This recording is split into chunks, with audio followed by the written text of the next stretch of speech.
जय हिंद दोस्तों, स्वागत है एक बार पुनः आप सभी का अपने इस YouTube चैनल टॉपर गैलेक्सी में। दोस्तों इस वीडियो पे हम बात करेंगे 12th केमिस्ट्री का एक बहुत ही महत्वपूर्ण क्वेश्चन जो कि होता है प्रथम कोटि की अभिक्रिया के लिए अर्ध आयु काल का व्यंजक। दोस्तों देखिए ये क्वेश्चन जो है या तो आपका प्रथम कोटि की अभिक्रिया का जो वेग समीकरण होता है वो आ जाता है और उसी से रिलेटेड यहाँ पर आपका प्रथम कोटि की अभिक्रिया का अर्ध आयु काल है, यानी कि जो फर्स्ट ऑर्डर रिएक्शन होती है वह आधी कितने टाइम पर कंप्लीट होती है उसे बोलते हैं उस अभिक्रिया का अर्ध आयु काल। तो मतलब यहां पर अर्ध आयु काल का व्यंजक काफी महत्वपूर्ण प्रश्न है आपका। तो मैं यहां पर आपको इसका जो डेरिवेशन है वह आपको करके बताने वाला हूं। बिल्कुल आपको वीडियो को अंत तक देखना है और बहुत ही ज्यादा दोस्तों महत्वपूर्ण है, ठीक है। तो चलिए हम लोग देखते हैं, क्योंकि देखिए जो केमिस्ट्री है इसमें आपके यहां पर चैप्टर नंबर 4 तक ही आपके न्यूमेरिकल क्वेश्चन आते हैं और यहीं तक आपके ज्यादातर जो डेरिवेशन यानी कि जो व्यंजक होते हैं वह पूछे जाते हैं। इसके अलावा आपका ज्यादातर जो है थ्योरी वाला पार्ट है और रिएक्शन है। तो हम लोग इसको देख लेते चलिए और इसके बाद में आपको यहां पर प्रथम कोटि की अभिक्रिया का जो वेग समीकरण उसको भी करा दूंगा। और ये आपका रासायनिक बलगतिकी से दो मतलब या दो क्वेश्चन जो है यह काफी महत्वपूर्ण है, ठीक है। चलिए देखते हैं। सबसे पहले देखिए अर्धायु है क्या। तो देखिए किसी अभिक्रिया के आधे भाग को पूर्ण होने में लगने वाला समय, यानी कि दोस्तों कोई अभिक्रिया हम करा रहे हैं और आधे समय में वह कितनी अभिक्रिया कंप्लीट हो जाती है, अर्थात किसी अभिक्रिया की जो प्रारंभिक मात्रा के आधे भाग की क्रिया में लगने वाले समय को उस अभिक्रिया का अर्धायु कहते हैं, या मतलब यहां पर हाफ एज बोल सकते हैं। और इसके बाद देखिए अर्धायु को हम लोग टी हाफ यानी कि इस प्रकार से T1/2 का मतलब टी हाफ, तो अर्धायु को इस प्रकार से व्यक्त किया जाता है। तो ये तो है इसकी परिभाषा। अब हम लोग देखिए प्रथम कोटि की अभिक्रिया के लिए अर्धायु निकाल रहे हैं, तो हम लोग पहले जो है प्रथम कोटि की अभिक्रिया का वेग समीकरण पहले हमें पता होना चाहिए, तभी जो है हम लोग इस डेरिवेशन को प्रूव कर पाएंगे। ये ध्यान दीजिएगा और यार बहुत ज्यादा इजी है और काफी ज्यादा यार इंपॉर्टेंट है। तो चलिए हम लोग इसको देखते हैं। सबसे पहले देखिए आप लोग जो प्रथम कोटि की अभिक्रिया होती है इसका आपका वेग समीकरण क्या होता है आपको पता होगा, याद भी होगा। और अगर नहीं याद है तब भी आपको बिल्कुल टेंशन नहीं लेना, मैं आपको यहां पर बिल्कुल करके अभी बता रहा हूं। देखिए सबसे पहले जो प्रथम कोटि की अभिक्रिया होती है इसका वेग समीकरण हम लोग के से डिनोट करते हैं, इसको किससे, के से। तो यहां पर आप लिखिए के, और ये होता है के इक्वल टू 2.303 अपॉन टी। ये टी क्या है आपका टाइम है, समय। और इसके बाद क्या होता है इनटू लॉग, और लॉग में आपका 10 का बेस होता है, ठीक है 10 और a upon a minus x। इस प्रकार से होता है आपका प्रथम कोटि की जो अभिक्रिया है इसका वेग समीकरण। ये हो गया वेग समीकरण, ठीक है। अब इसी से हम लोग यहां पर अर्ध आयु काल निकालेंगे, ठीक है। तो अब देखिए यहां पर दोस्तों सबसे पहले ये समझना है कि जो हमारा t है तो समय हो गया a और a माइनस x क्या है। तो देखिए यहां पर जो आपका a है, ठीक है, यहां पर ध्यान दीजिएगा आपका जो a है ये क्या है अभिकारक की प्रारंभिक सांद्रता होती है। अभिकारक आप जानते हैं जैसे कोई रिएक्शन मान लीजिए तो उसमें पहले आपका अभिकारक जो है ये जब रिएक्शन करते हैं तब आपका यहां पर उत्पाद बनता है, यानी कि अभिकारक से ही आपका प्रोडक्ट यानी उत्पाद बनता है। तो अभिकारक की जो प्रारंभिक सांद्रता होगी वह आपकी स्मॉल a या आप समझ लीजिए a है, और जो आपका a माइनस x है तो यह t समय के पश्चात जो है अभिकारक की सांद्रता, यानी कि कितनी रिएक्शन आपकी कंप्लीट हो चुकी है उसके बाद जो आपका अभिकारक की सांद्रता हुआ आपकी हो जाएगी a माइनस x। तो यार मैं चलिए आपको यहां पर थोड़ा सा लिख देता हूं। तो समझिएगा जो a है, a आपका जो है ये क्या है अभिकारक की क्या है प्रारंभिक सांद्रता है, प्रारंभिक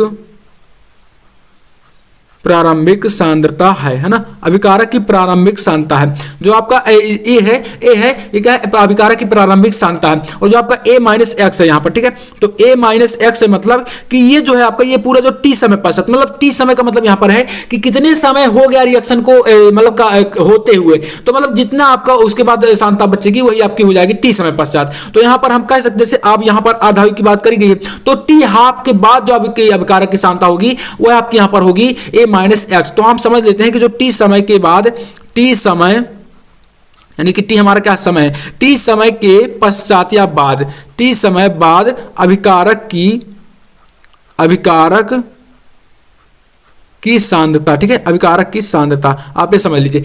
तो ये t समय के पश्चात अभिकारक की सांद्रता है। तो हम ये दोस्तों देखिए यहां पर मान सकते हैं हमारा टाइम क्या है, यहां पर हमारा टाइम तो इसमें अर्धायु है ना, यानी अर्धायु का मतलब क्या हो गया यहां पर t हाफ है। तो हम यहां पर t समय को क्या लेकर चलेंगे, t समय को जो हम यहां पर जो है t हाफ लेकर चलेंगे, क्योंकि यहां पर t आपका आधा है, समय क्या है आधा है। तो t हाफ जब हमारा आधा होगा तो जो अभिकारक की ये सांद्रता a माइनस एक्स है ये दोस्तों क्या हो जाएगी, जो प्रारंभिक सांद्रता हुआ भी आपकी आधी होगी और ये आपकी आधी सांद्रता के बराबर बराबर हो जाएगी। मतलब यहाँ पर देखिए आपको समझना क्या है, जैसे हमारा टाइम आधा हुआ, ठीक है, यहाँ पर थोड़ा सा आप लोग अच्छे समझिएगा, यहीं पर कंफ्यूजन होती है।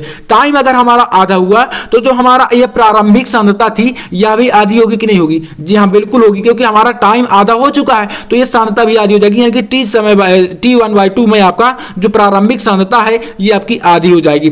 और ये आपकी आधी सांद्रता जो है ये A/2 जो है इक्वल हो जाएगी A-x की, क्योंकि दोस्तों यही आपका टी समय पश्चात है और टी समय आपका क्या है T1/2 है, तो ये आपका A/2 जो है A-x के बराबर हो जाएगा।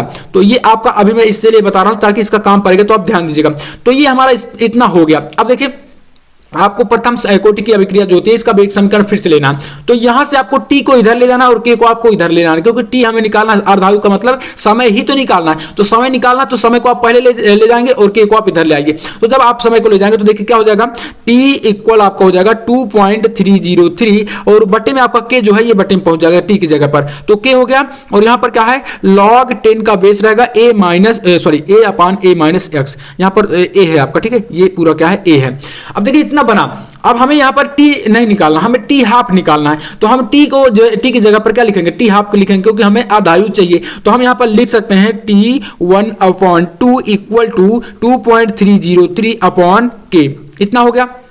अब यहां पर देखिए लॉग आपका ये 10 का बेस उसी प्रकार से है, ए आपका ऊपर उतना रहेगा, यानी कि प्रारंभिक सांद्रता तो आपकी चाहे कोई भी रिएक्शन आप कराएं, चाहे आधी कराएं चाहे पूरी कराएं, आपका ए तो इतना ही रहेगा ना। अब इसके बाद देखिए A-x, क्योंकि हमारा समय आधा है तो सांद्रता हमारी क्या होगी, ये भी आधी हो जाएगी, तो A-x की जगह पर क्या लिख सकते हैं, A/2 लिख सकते हैं, यानी कि प्रारंभिक सांद्रता जो है वह आधी थी, तो इसीलिए मैंने यहाँ पर इक्वल दिखाया था। तो आप A-x की जगह पर A/2 लिख सकते हैं, तो इसके बटे में आप A/2 लिखेंगे और जो बटे का 2 है वो ऊपर जाएगा, तो ये क्या हो जाएगा, ये 2a बन जाएगा। तो a से a आपका कैंसिल हो जाएगा, तो ये बचेगा क्या, log 2 हो जाएगा।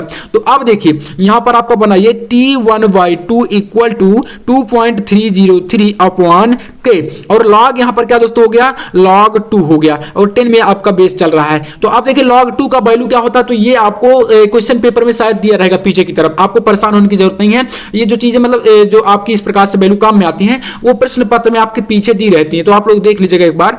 तो यहां पर एक देखिए जो T1/2 यानी कि ये आधायु जो आएगी वो आपकी हो जाएगी 2.303 और गुणे log 2 का मान क्या होता है, तो log 2 की वैल्यू होती है 0.301, है ना। इस प्रकार से ये log 2 का मान होता है। तो ये आपका इतना वैल्यू है, अब इसको ऊपर से गुणा करा देना, बटे में आपका के लगा रहेगा उसी प्रकार से। तो देखिए T1/2 यानी कि टी हाफ 1/2, ये 1/2 है ना, 1/2, इसका जब आप गुणा कराएंगे तो हो जाएगा 0.693 और अपान क्या है, बटे में क्या है, के है। बस दोस्तों इतना आपको करा देना है, ये प्रथम कोटि की अभिक्रिया का अर्ध आयु काल है, तो इतना आपको निकालना। और ये जो है न्यूमेरिकल क्वेश्चन में भी इस फार्मूले का यूज होता है, तो इतना देख लीजिएगा। प्रथम कोटि की अभिक्रिया का जो वेग समीकरण है आपका के बराबर ये होता है, और जो आपका अर्धायु काल होता है वो आपका T1/2 इक्वल टू इतना होता है, ठीक है, 0.693 अपान के। तो इतना आपको कर देना है, बस यहीं तक आपका ये डेरिवेशन है। चलिए यार, उम्मीद करेंगे कि आपको पसंद आया होगा, पसंद आया तो लाइक कर देना, और ऐसा इंपॉर्टेंट वीडियो पाने के लिए चैनल को भी सब्सक्राइब कर लीजिएगा। मैं आपको नेक्स्ट वीडियो में जो है प्रथम कोटि की अभिक्रिया का वेग समीकरण जो कि ये है, ठीक है, इसको कैसे निकालते हैं ये मैं आपको बता दूंगा, ठीक है। तो चलिए दोस्तों मैं आपसे मिलूंगा नेक्स्ट वीडियो में, तब तक जय हिंद, वंदे मातरम।